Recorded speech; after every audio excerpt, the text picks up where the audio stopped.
Welcome, UpLevelers. We are in the season of the ROI of coaching in the workplace. And today's guest has direct experience of more than a decade of using coaching in many different roles inside organizations. So let me introduce you to today's guest. With a mission to guide individuals towards their inner calling and life's purpose, Susie Ade combines her background in mindfulness, meditation, and coaching to help people discover what they want out of life and how to get it. She's a certified professional coactive coach and an associate certified coach through the International Coaching Federation. Susie spent the past 10 years at Google, leading programs across marketing, trust and safety, and people development. And most notably, she spent several years creating sustained well-being and psychological safety within organizations as the global program manager for mental health and well-being. We can't wait to hear more about that.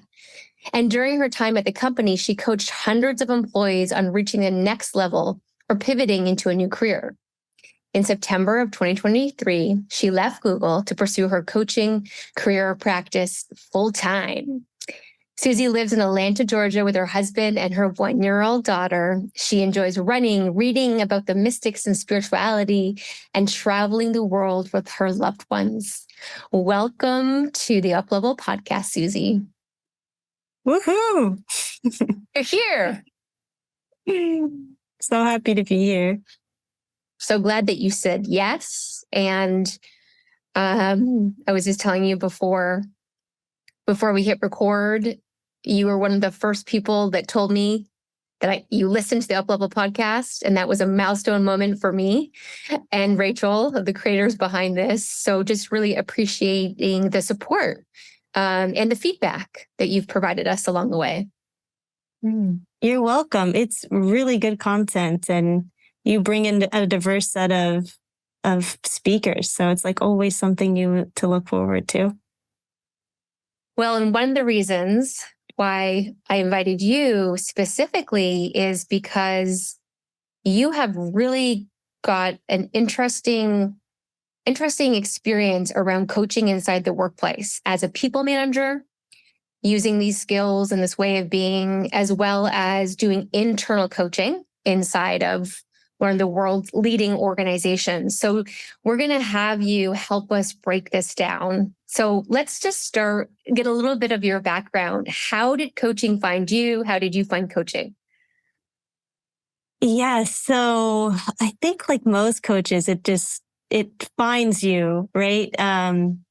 It's not something you read about. Like when you're a child, you're like, oh, I want to be a coach one day. It's something that's it's broad and encompassing, but I think the way it found me was a bit circuitous. So while I was at Google, I mean, it's such a cool playground. You can explore a lot of different areas, and I fell into this one of the most famous courses that they have. It's called Search Inside Yourself, and it's a course where it started with like training mostly engineers, like the foundations of emotional intelligence and mindfulness, and how those two skills could really help up-level you, just become a better person, a better manager.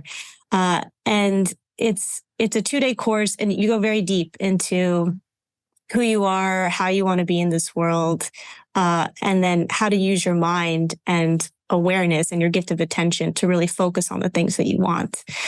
And kind of in that exploration, I found that, I really wasn't happy where I was in my career. And I just felt this longing for something different.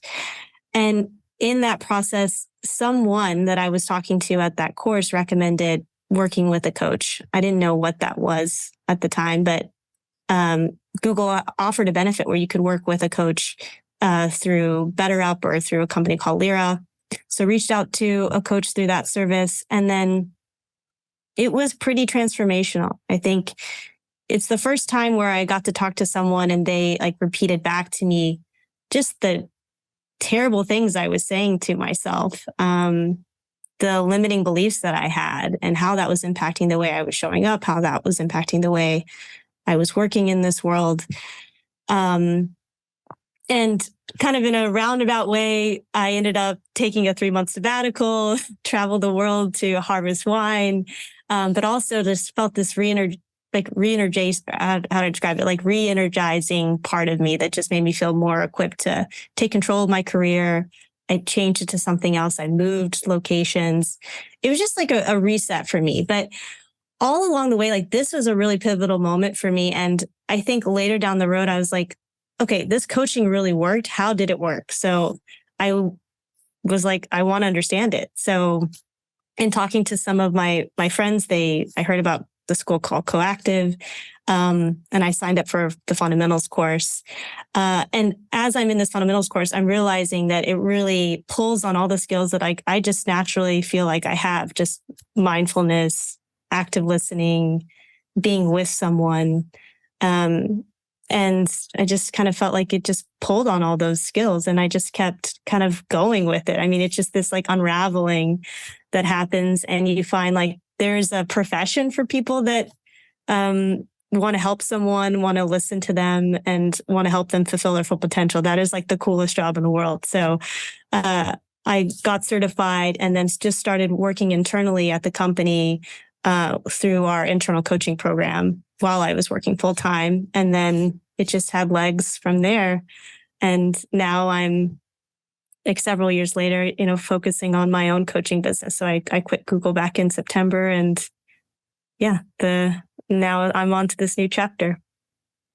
Which is so exciting. And I want to talk more about that. Congratulations. That's a big step for anyone who's been internal. And of course, there's challenges, but there's also lots of benefits and rewards, which I got to hear a little bit before we started. So maybe we can go into that in a bit. But I want to talk a little bit more about this journey you went on to, it sounds like what you did is you uncovered skills and a way of being that was innate in you. And the process of having a coach supported that. And then the process of you taking that first course started to reveal like, oh, this is really actually an innate, natural way for me to be.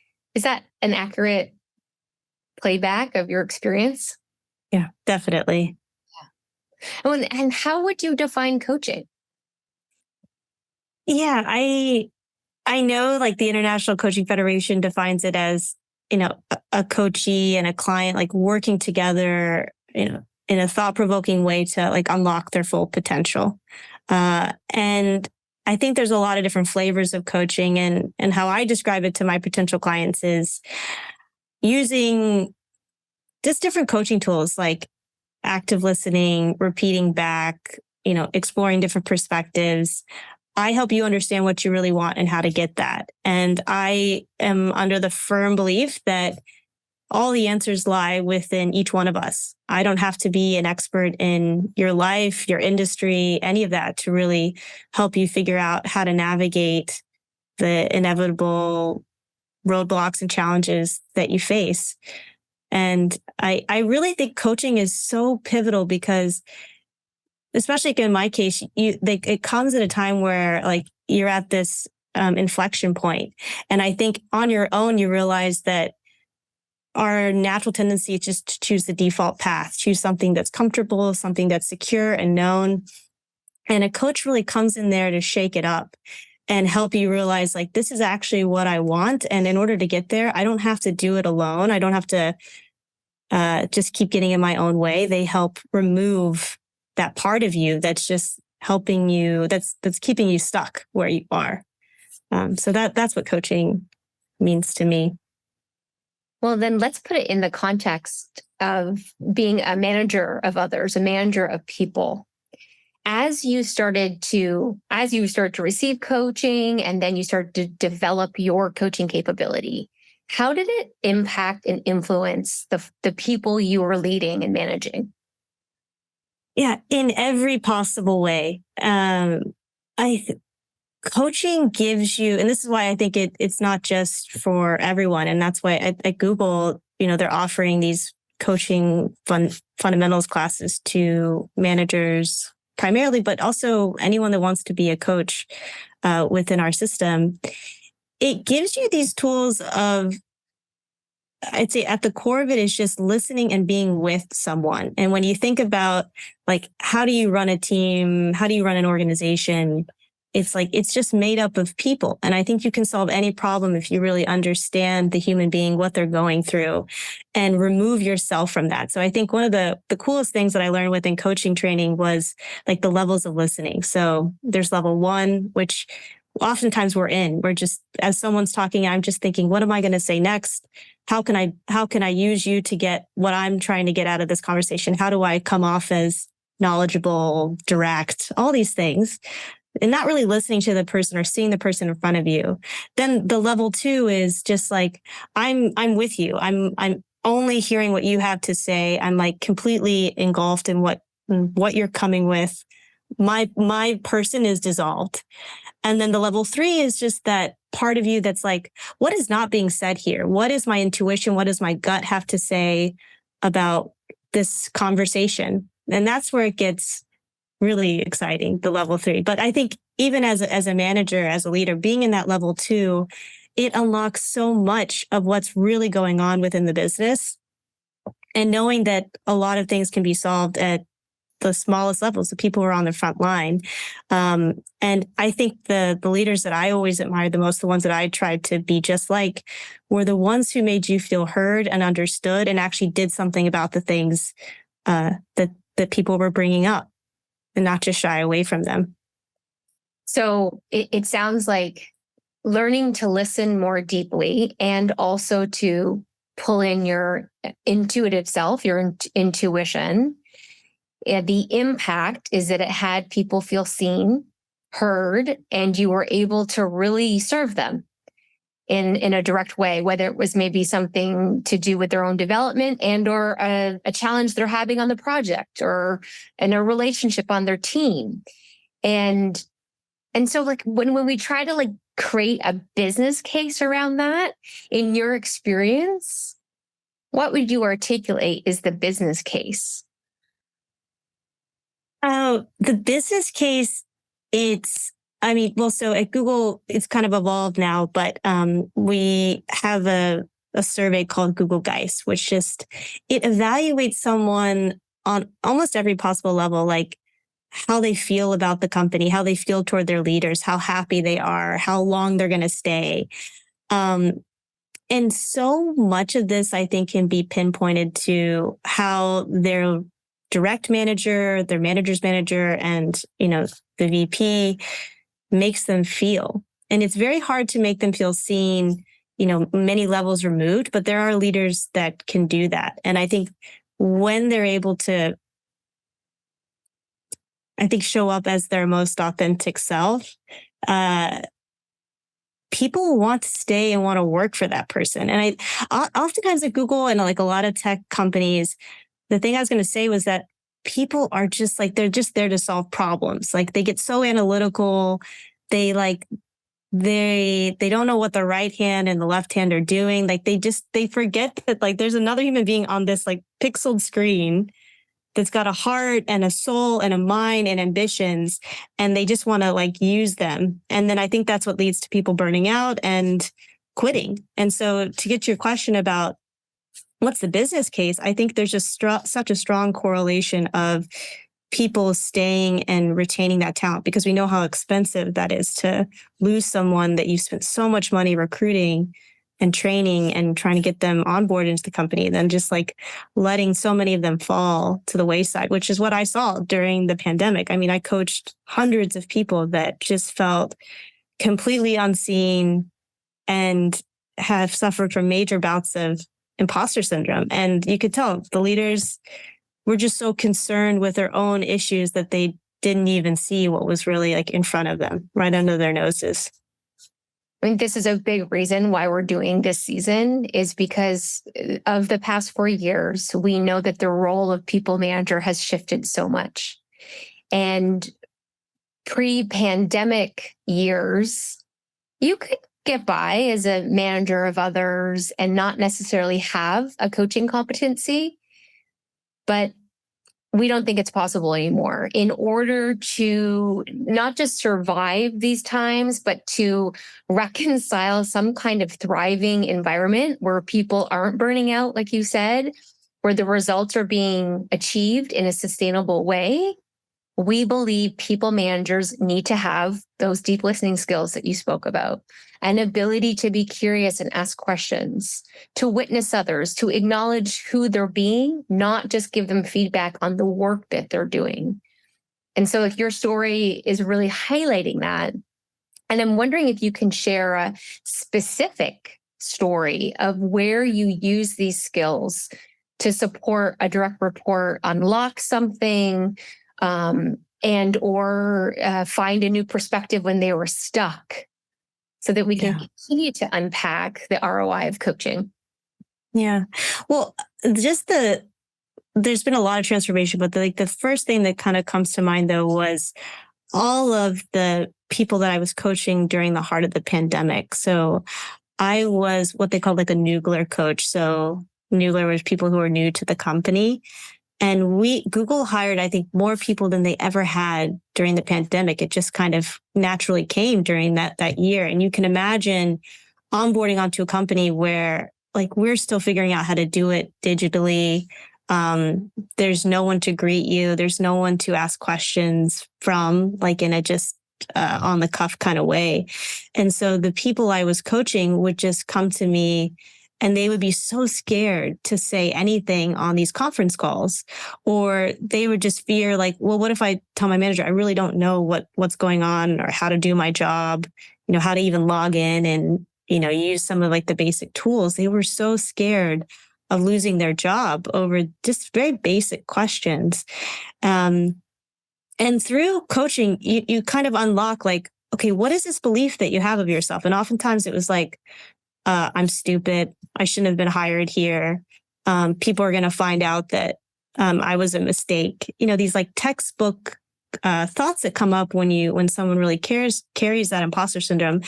And you start to unpack like, how does that belief impact the way you do show up authentically? How does it impact the way you see your team, your boss, the company? And you just see at all levels, it has this domino effect of them just feeling this worthlessness, this feeling of like not belonging.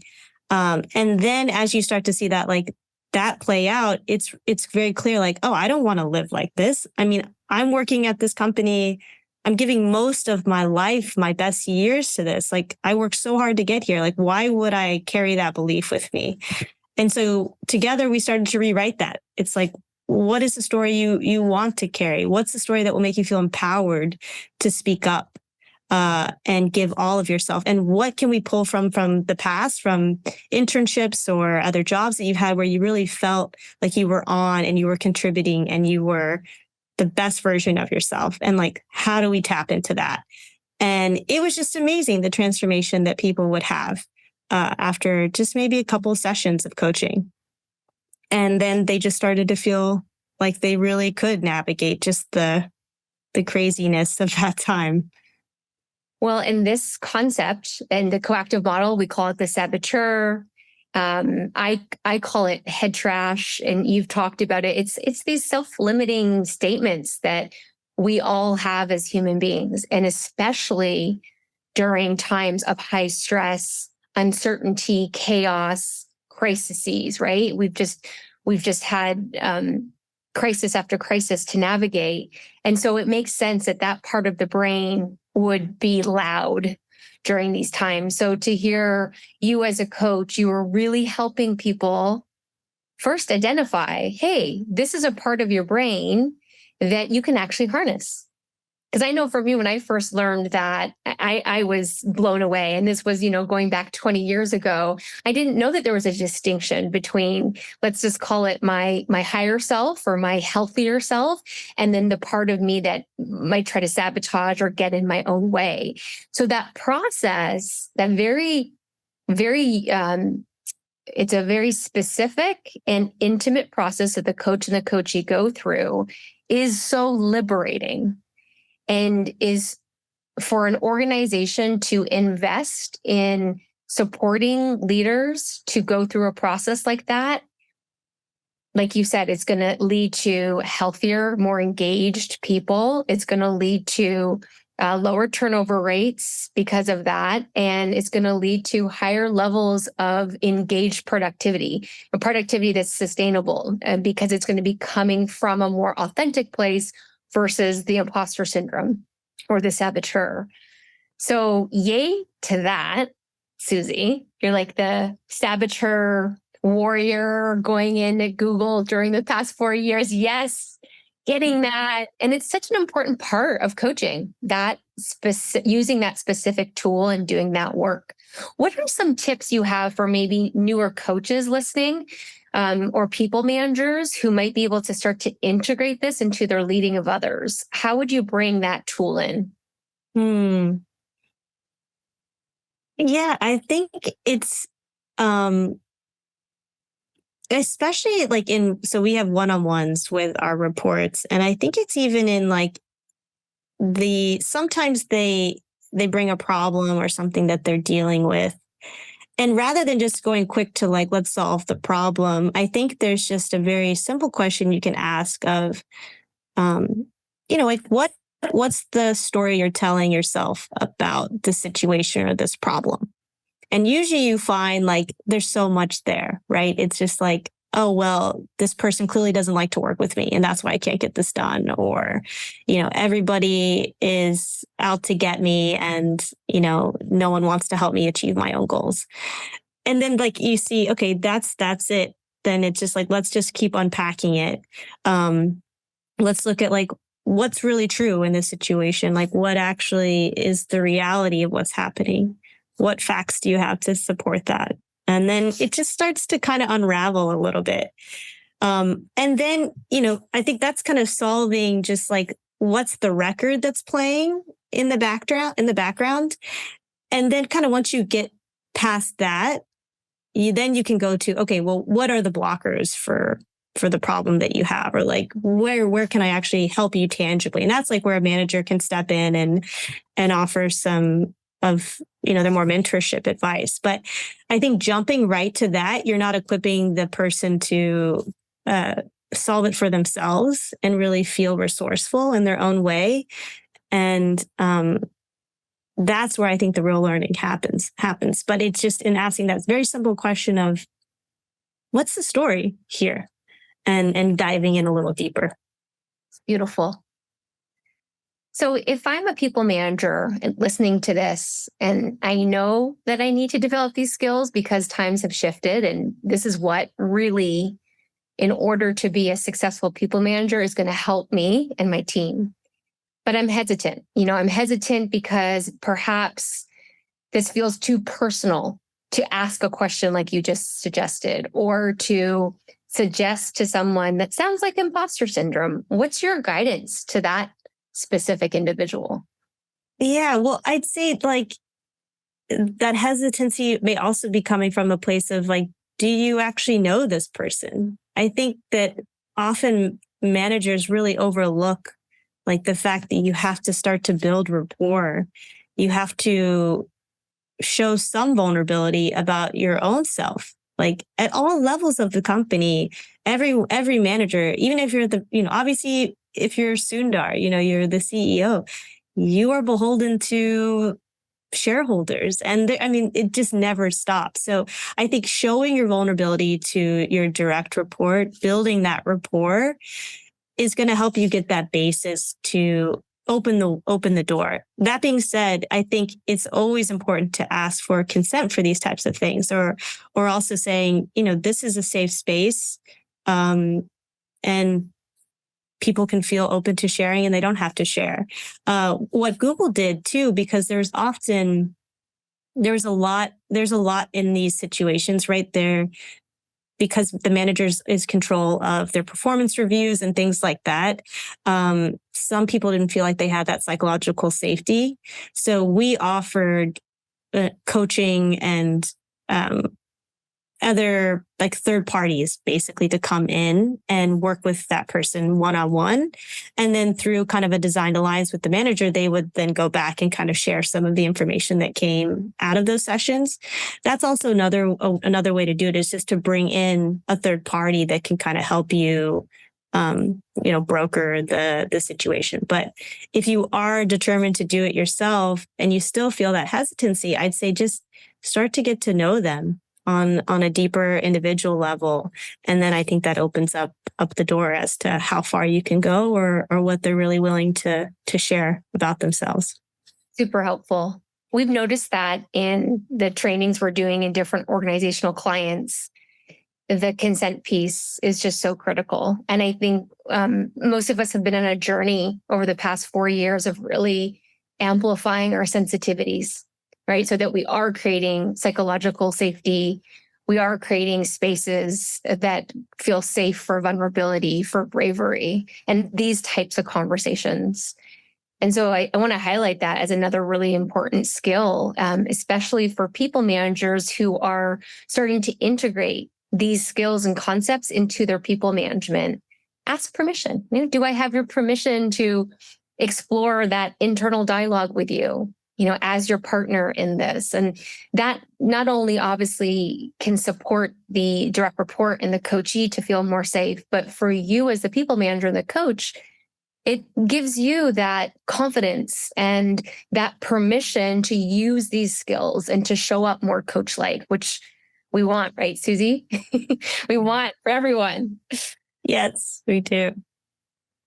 Tell us about the well-being work and the mental health work you started to do inside the organization. Because it sounds like, maybe I'm making this up, that when you went deeper into getting coached and then developing yourself as a coach, new roles popped up that felt more aligned to like who you were in that moment. Is that fair? Is that accurate? Yes. Yeah. Well, it definitely, I think through the coaching work, you start to uncover like, what are the themes that I've always held for myself, but I just kind of shied away from.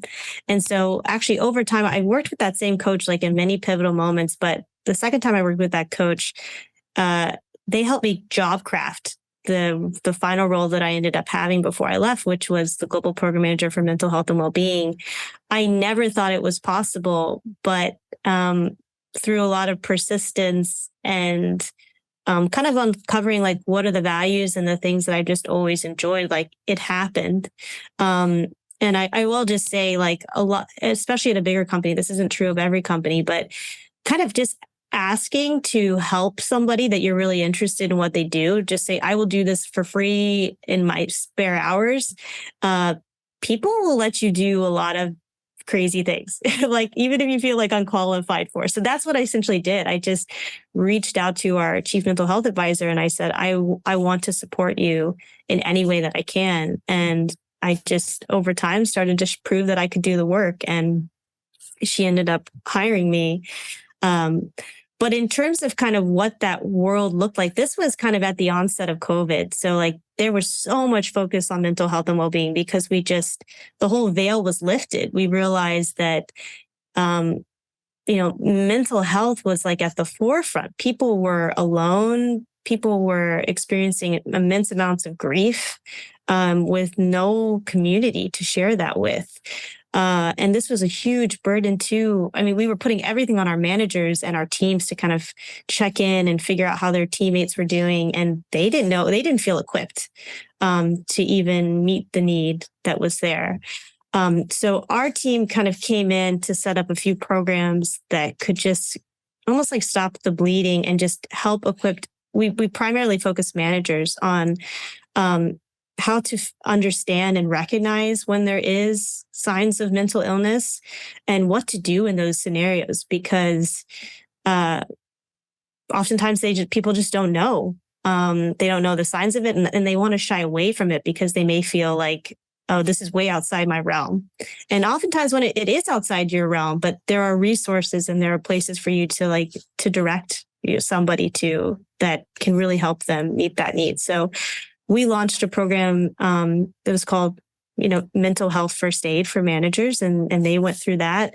And then the second thing that we really tried to focus on was in particular areas where they didn't have access to like full-time therapy. Like it was just a little harder to reach. And I don't know if you've ever gone through this, but like finding a therapist is very arduous. It's like dating. It's exactly like dating. You have to find someone that can meet with you. It has availability, that you mesh well with, that specializes in the things that you specialize in. So it was so difficult. So we created a guide to help people find a therapist, but also for places where it was, in more rural areas, we found therapists that were on the ground that could work at sites where the folks that we served were in data centers. So they physically had to go into the data center during the pandemic. They weren't working from home. So we wanted them to have access to somebody whenever they needed it. So that was one of our primary focuses just during COVID. Those were our two big priority areas. What an incredible initiative to be a part of and to be one of the lead architects of. How will you now, say 3 years later, looking back, how will this be remembered in your career, in your journey?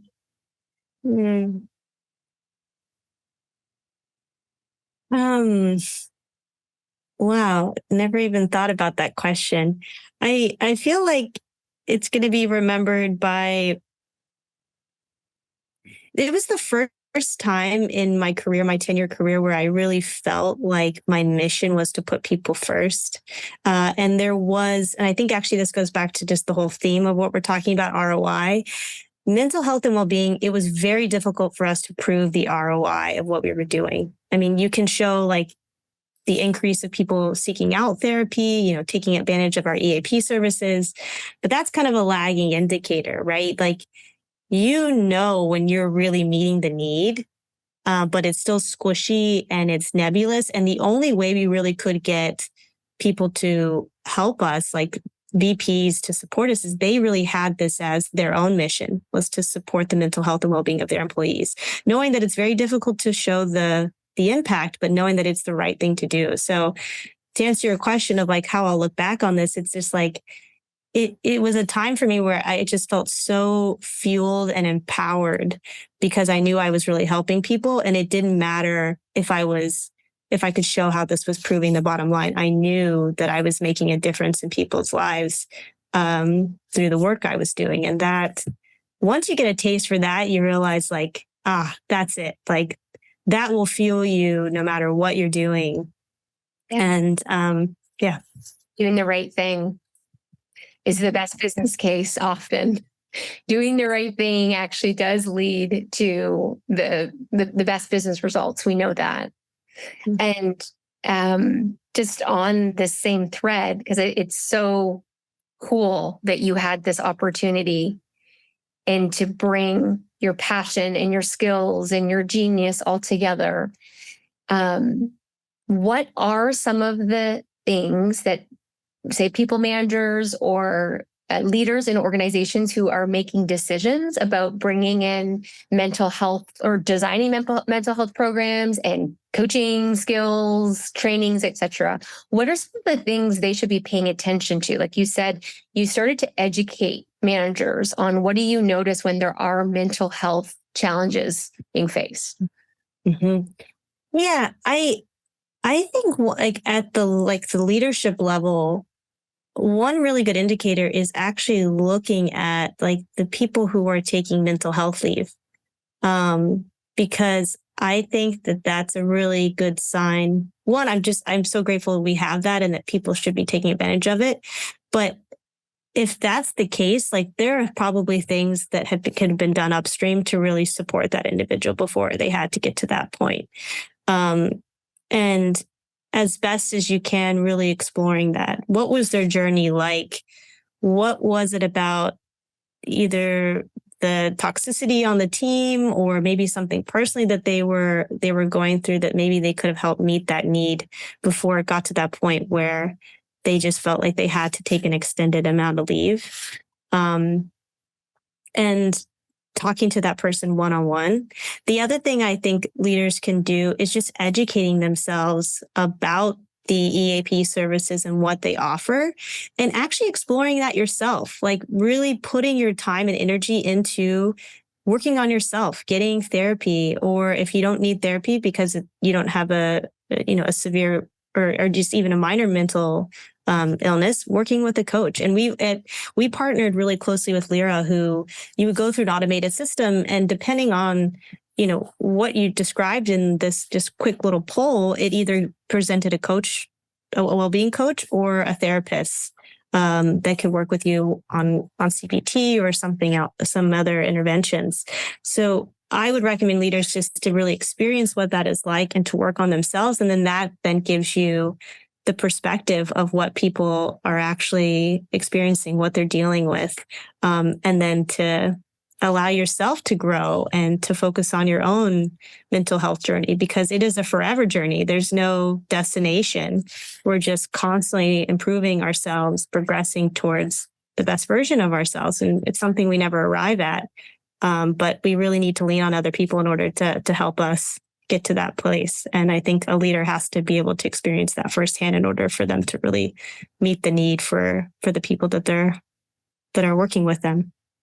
And what if I'm working in an organization that doesn't have values around this or infrastructure like a large organization like Google has and does, but I know that this is the right thing to do and that this will be a good business investment? Where would you point me? Yeah. So we talked about this a ton because even though we were at Google scale, we were still kind of like this scrappy startup because we didn't have a lot of funding. So I would say mental health first aid is something that is available to any organization. There's third-party groups that provide it at a very decent rate. So I think like exploring that and seeing if you can bring that into your organization. And at the same time, if funding is an issue too, partnering with your local HR and saying, hey, we want to offer some of these different services. Is there something we can do where, the employees pay 2/3 and we pay 1/3 for whatever type of service it may be? And using that kind of just as a test pool. The last thing I'd say you can do too, and what Google tried, we did everything. You can also bring people in to like train people within your organization to either deliver mental health first aid, or you can have a coaching program like we did, which I'm sure we'll go into, that allow you to, it's a train the trainer model, meaning you pay this one-time fee and then it's internal to your company and then it just grows organically from there. It's all grassroots. And that is a huge cost savings way of going about doing something like this. And then I think to the first point you had about like, okay, there's no intrinsic values. There's nobody else really vying for this. That happens all the time. I mean, so many of the programs that we led, it was clear that there was no VP support. No one cared. But at the same time, if there's at least one willing individual that's going to fight for this, that's kind of all it takes. Because then you realize like that person stands up and says what they're experiencing. And then there's a whole host of other people that come out of the woodwork and say, yeah, me too. I want to help in this way. So, we had mental health ambassadors and just so many of these really organic groups that just formed because people really cared about it on the individual level. And there was no support from the higher ups, but that didn't matter. We still created the movement internally. Yes, Susie, you created the movement internally. Such important work and during such an important time.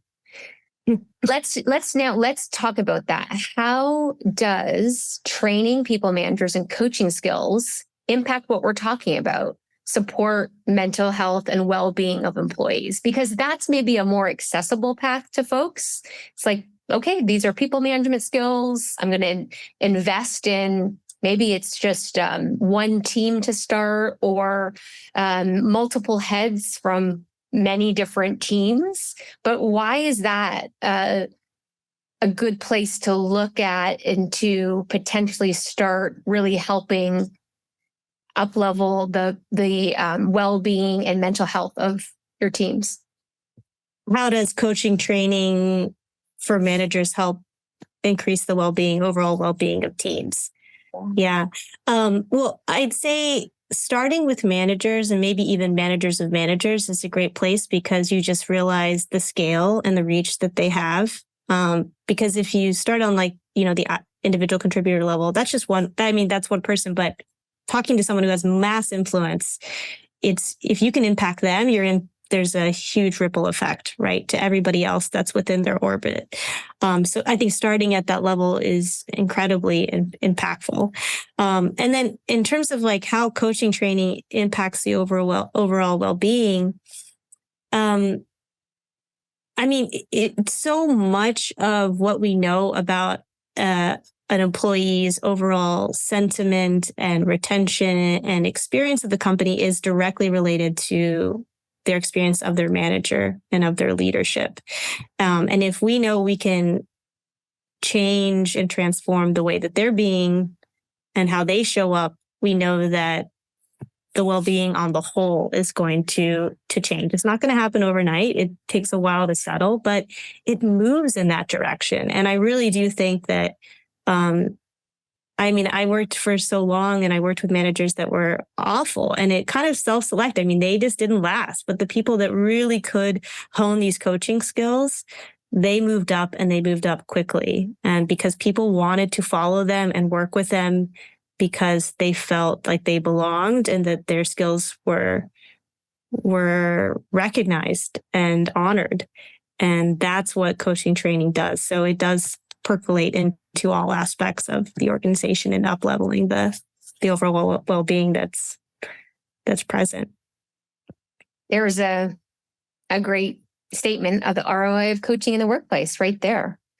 Tell us about a coach or a leader, like a people manager, and you don't have to share their name, but take us into a moment of time that this person really supported you.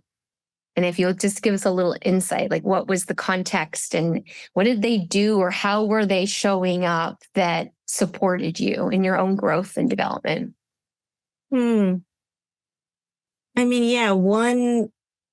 One person really comes to mind that I think from the get-go just cared deeply about who I was as an individual, what I was going through outside of work, and how that impacted how I showed up day in and day out. Not to the point where they would pry or they would ask too much. It was just like whatever I was willing to share. They would always start off our meetings with, how are you doing? What's going on in your life?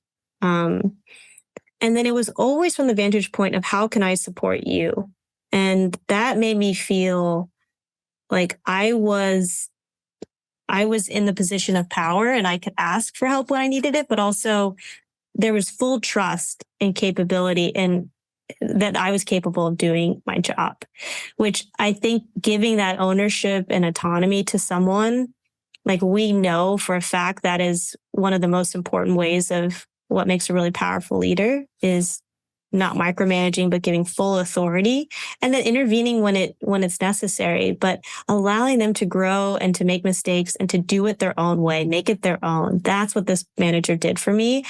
And I just flew. I did so well on that team. I got promoted right away and I just did my best work there because I key tapped into what I was naturally good at and let me navigate it myself.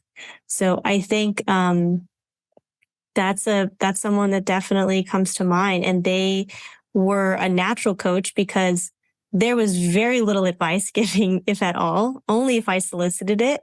And it was just all my own. I was on my own journey of self-discovery, that they were just my partner in that.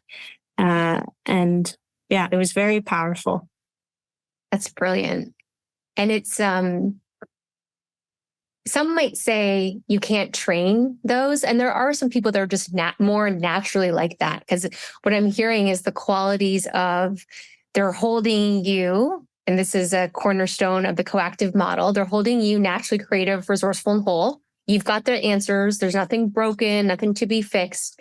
And then they're really tapping into that part of you and letting you go and learn and make your own mistakes and come back with the learning. And they're not directing and problem solving, as I'm sure there's some of that, but it sounds like they were really asking those open-ended, curious questions so that they were, again, tapping into your own resource and creativity, which we can train that, right? And this is another reason why we're having this conversation, because we believe that if more leaders can amplify the being of a coach, the coaching mindset, that leads to these environments that Susie just described so beautifully. Because we want workplaces that are of well-being and where people are engaged and they're feeling empowered and aligned. And so that's a beautiful story. So we'll have to say thank you to that person, because clearly they made a mark on you. And here you are now. You have chosen to leave your incredible corporate career. We got to hear some of it and the path. And it sounds like you left on a real high, doing work that was very much aligned to what's important to you and to your purpose. What had you choose to leave and focus on your own private practice and consultancy? Mm-hmm. Yeah. It's like there's it all comes down to the fact that I had my daughter. She's 15 months today, but I realized as soon as I had her, like everything changed. I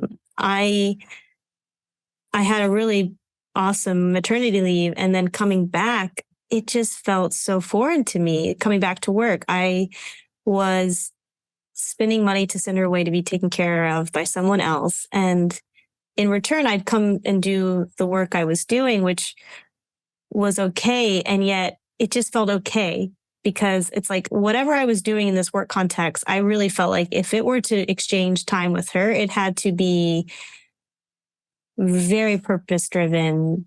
It had to use like all of my capabilities, because not only was I exchanging time with her, but I realized as she's getting older, she's looking at me. She's going to mirror me. She's going to just receive everything that I am giving. And a lot of times I'd come back and pick her up and I'd just be, very depleted, because there's work politics. There's a lot of things that are involved in the corporate setting. And I just thought to myself, there's something more that I can do with my time to really feel rejuvenated, and also to be the message to her that go for it, live your life and make mistakes, but put all of yourself into it. And to be honest, at Google, it was awesome. But after 10 years, your identity becomes so entrenched in it. It's I didn't know who I was outside of Google. And I think at that point, it was I need to mix it up, and I need to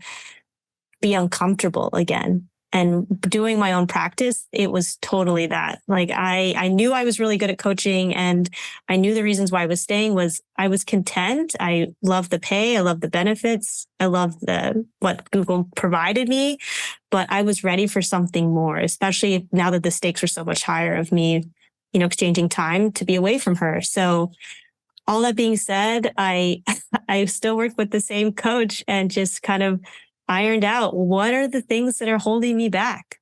And we just slowly but surely, they just started to dissolve, because I realized, I can figure out my own benefit situation. I can earn a living and cover our expenses.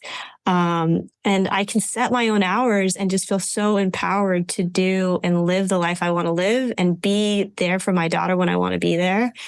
All of those things. It's just it was a matter of choice and really embracing it and knowing that I could do it within my being.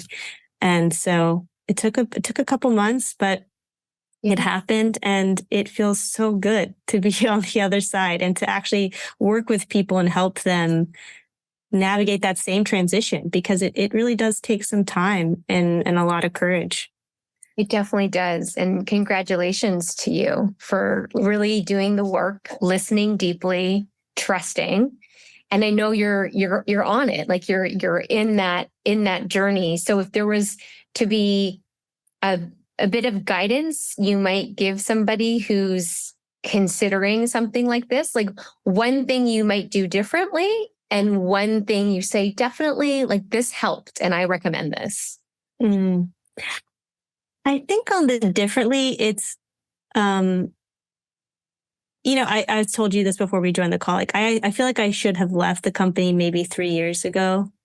Because at that time I was so ready to leave, but I was really letting fear keep me there. So I'd say the thing I would do differently is like, if you really feel the strong desire to do your own thing, follow that desire, because I think that is the universe, a higher power, whatever you want to call it. That is where you figure out your true potential and like why you are here on this earth. Follow that natural desire and go for it. I think when you smother it or you just make excuses like, no, this isn't for me, not everybody gets to do that, or this is all I'm destined for, then like you start to die a little bit inside. And this is our one life, our one shot at it. So that's the advice I would give somebody, like what I would do differently. And I think the advice that I feel like really worked for me, it was working with a coach. I think even just if it's for a short period of time, to iron out like what's getting in the way and how do I overcome those setbacks? Because you can journal about it and, work through it on your own. It's very difficult though, especially for something like that, where like really stepping outside your comfort zone is going to take a lot of willpower. I think having someone to be your cheerleader and support you and holding you accountable to making those things happen, it really takes you to the next level. And so that's the thing I would recommend. Just don't do it alone. Don't do it alone. And you may be exploring so many different reasons to leaving your corporate job, or even just making a transition to a different company or a different role. It doesn't have to just be that you're considering leaving to do coaching, but just any big transition, and having a thought partner and someone like Susie. One of the things you demonstrated so beautifully in this conversation is to that reflection of that internal critic and learning to work with it more effectively, so that you're listening to that higher self, that part of you that really has your best interests at heart. And so yes to that. And then I'd be curious on your perspective. We get this feedback sometimes. If training managers in these coaching skills and coaching way of being can create such transformation, and your story is a complete lived example of that, why would I invest in that if people are just going to leave my company or my line of business? Why would I do that? Yeah. Well, it's such a good point. And that was always kind of the joke that we had, not with coaching, but with that class I was telling you about, Search Inside Yourself. Like everybody would take it and they would realize like, oh my God, I got to leave my company. I need like, what am I doing? And just blow it all up. But then, after a couple weeks later, they come back to reality. And I would say like, yes, there's two thoughts. I think one is that you want to invest in this because maybe people leaving isn't what they need. It's just a career change, or it's moving to the next level. And you're just there to support them in that. And the other thing is like, as all leaders know, I mean, your time with that person is very temporary. You just want to be one step along the way. You obviously want to retain them a long time, but at some point when they're not satisfied and they're ready for the next change and they're ready to grow, you stopping them from that is more detrimental for you and the company long term. And that's not for everybody. Really, having a really rich career one place is satisfying enough, but you have to be able to meet their need and where they are. And that's what I think, that's why you should bring in coaching training and really help people have this way of being, so that they can support the journey of their employees. Yes to that. How can people stay connected to you, find your services, and give us a little bit of insight into your specific niche of folks who can work with you and get support from your specific journey? Yeah. So find me at susieade.com or on LinkedIn. I'm really active there.